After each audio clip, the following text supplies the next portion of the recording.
বাংলাদেশ থেকে অনেক দম্পতি ইন্ডিয়াতে বিশেষ করে কলকাতায় আসেন ইনফার্টিলিটি চিকিৎসা করার জন্য।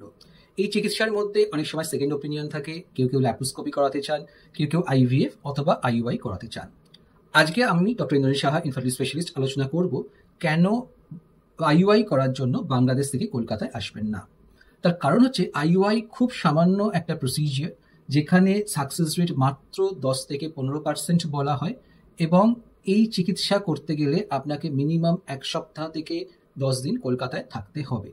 এবার প্রশ্নটা হচ্ছে, যখন সাকসেস রেট খুব কম এবং চিকিৎসার খরচাও কম, কিন্তু আপনার থাকার খাওয়ার খরচা, আসা যাওয়ার খরচা, ভিসার যে খরচা, সেগুলো অনেক বেশি, সেই চিকিৎসা কিন্তু বিদেশে এসে করার খুব একটা মানে হয় না। আপনি চাইলে করতেই পারেন, কিন্তু আপনাকে মনে রাখতে হবে আইইউআই চিকিৎসার সাফল্যের হার কিন্তু ততটা নয়, এবং এর খরচাও কম। তবে আপনাকে আনুষঙ্গিক খরচাগুলোর কথা মাথায় রাখতে হবে।